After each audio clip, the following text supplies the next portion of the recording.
नाही, निश्चितपणे शिवसेनेचे नेते आदरणीय गुलाबरावजी पाटील साहेब आणि भारतीय जनता पक्षाचे नेते आदरणीय गिरीश भाऊ महाजन साहेब यांच्या आदेशानुसार शिवसेना आणि भारतीय जनता पक्षाची महायुती या ठिकाणी झालेली आहे आणि त्यांच्या आदेशानुसारच आज प्रभाग क्रमांक 2 मधील आदरणीय संतोष पाटील आमचे महानगर प्रमुख त्यांचा उमेदवारी अर्ज दाखल केला आहे।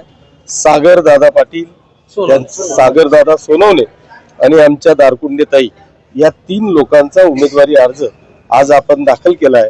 त्याच पद्धतीने शिवसेनेचे जिल्हा प्रमुख आदरणीय विष्णूजी भंगाळे यांचा देखील उमेदवारी अर्ज दाखल केला आहे।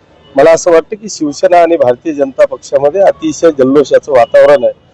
कोणाला थांबवावं हा प्रश्न सगळ्यांसमोर आहे, पण मला खात्री आहे की दोघेही नेते आदरणीय गुलाबरावजी पाटील आणि गिरीश महाजन साहेब हे दोघेही व्यवस्थितरित्या तोडगा काढून 100% शिवसेना आणि भारतीय जनता पक्षाची महायुतीचं सरकार या जळगाव महापालिकेवर बसेल याची मला खात्री आहे। महायुतीचं म्हटलंय, महायुती झाली असं तुम्ही म्हणताय, आपण अद्यापही अधिकृत घोषणा नाही किंवा जागा वाटप तुमचं ठरलेलं नाही, राष्ट्रवादी सोबत घेतलेलं नाहीये। मला असं वाटतं की गुलाबरावजी पाटील साहेब आणि गिरीश महाजन साहेब यांची दोघांचीही मीटिंग झालेली आहे।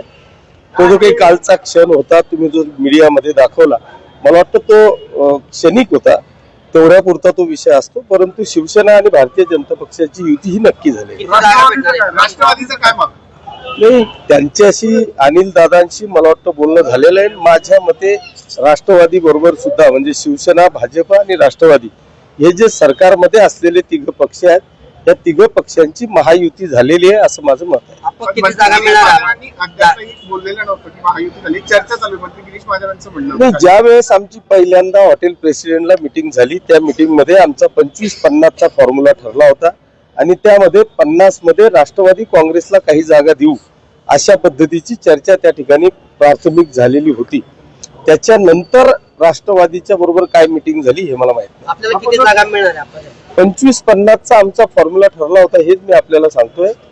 2 दिवसात काय हेराफेरी झाली, काय आदलबदल झाली हे मला माहित नाही, परंतु 25-50चा फॉर्म्युला आमचा हॉटेल प्रेसिडेंटला त्या ठिकाणी ठरला। 25 जागांवर पण ठाम आहे, जर कमी झाला जागा तर मग प्रश्नच नाही। 25 जागांवर ठाम म्हणण्यापेक्षा जर ठरलंच आहे तर 25 जागा आहेत, कमी होतील कसं काय? राष्ट्रवादीला 50 मधून भारतीय जनता पक्ष आता काय देतो हे मला माहित नाही, कारण मी त्या मिटिंगला नव्हतो। मला एवढंच माहितीये की मी ज्या मिटिंगला होतो त्या मिटिंग मध्ये 25 जागा शिवसेनेला आणि 50 जागा भाजपला आणि तिथून उठून आम्ही राष्ट्रवादीशी चर्चा करतो अशा पद्धतीचा विषय त्या ठिकाणी झाला। आपण ते म्हणतात भाजप 50 पेक्षा कमी जागा लढायला तयार नाही आहे, दुसरीकडे तुम्ही 25 जागांवर ठाम आहे, तर मग राष्ट्रवादीचा विषय येतोच कुठे? आता मी तेच सांगतोय, राष्ट्रवादीचं काय करायचं हे नेते ठरवतील। आपण आमचा शिवसेना आणि भाजपची जी मिटिंग झाली त्या मिटिंग मध्ये 25 जागा शिवसेनेला आणि 50 जागा भाजपला अशा पद्धतीची राष्ट्रवादीला ज्या जागा देतील त्या भाजपमधून जातील, तुमच्याकडून नाही जाणार। आता ते ठरवतील ना। आमच्या 25 जागा त्यांनी दिलेल्या आहेत, 25 जागा आम्हाला आहेत असं आम्ही धरून आमचे फॉर्म भरतोय।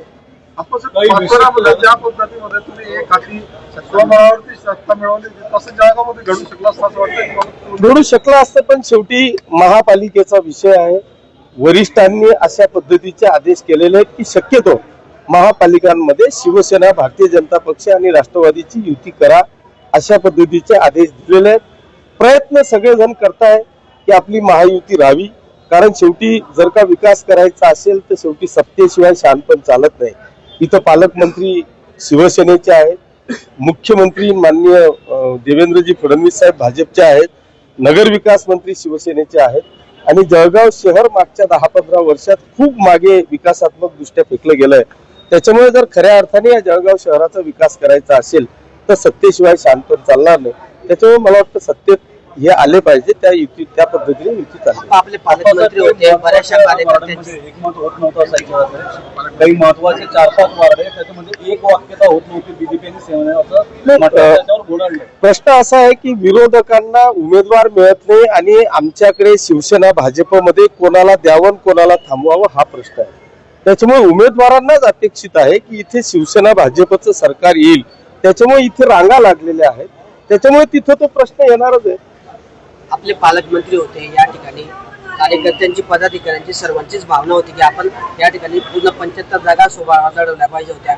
आता तसं नाही झालं, कुठेतरी कॉम्प्रोमाइज केलं का शिवसेनेने भाजपसोबत? नाही, त्या भावना माझ्याही होत्या की आपल्याकडे जेव्हा आम्ही इंटरव्ह्यू घेतल्या त्यावेळेस 300 उमेदवारांनी आमच्याकडे मुलाखती दिल्या.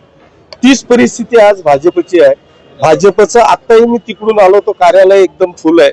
त्यांनाही आता कोणाला द्यावं आणि नाही द्यावं हा विषय आहे. पण शेवटी जर का रिस्क घ्यायची नसेल तर मला वाटतं युती केली पाहिजे आणि युतीच्या माध्यमातून या जळगाव शहराला न्याय दिला पाहिजे असं सगळ्यांचं ठाम मत झालं आणि त्या पद्धतीने युती होते.